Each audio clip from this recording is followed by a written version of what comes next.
everybody wants to know, why is food allergy on the rise?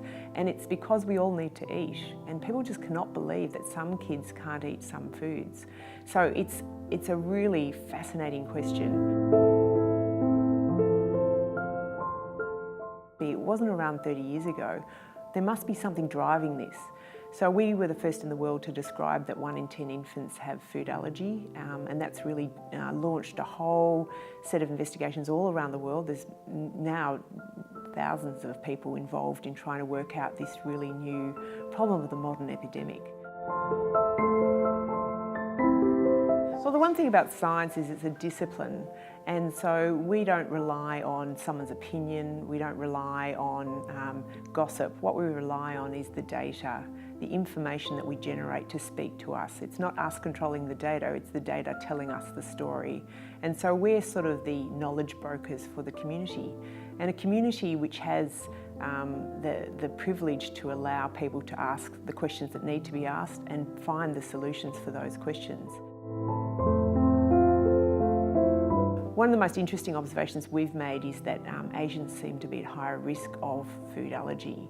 And we looked at 64,000 children across the whole of Victoria, and we found that if children were born in Asia and moved to Australia, they were protected from food allergy.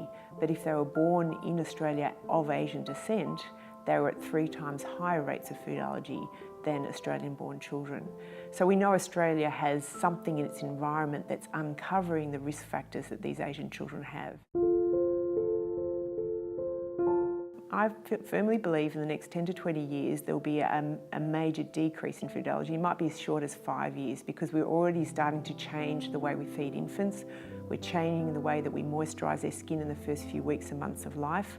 We're looking at the vitamin D story, and we're also looking at microbes. And so there are now trials in progress that we're leading, but also others are leading, that are looking to roll out prevention recommendations as we speak.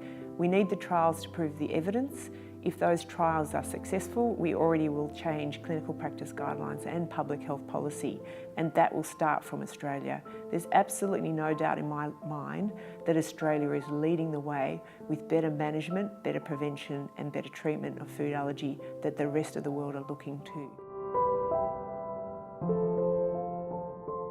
The grant from the Australian Food Allergy Foundation was so incredibly important because there was no expertise in research in Australia in food allergy. So we needed to break into a new area, and the belief that the Australian Food Allergy and Patricia Illahan in herself, that this was a problem that needed to be solved, gave us that ability to really push forward against negative views from the clinical and scientific community that this was a problem worth investigating.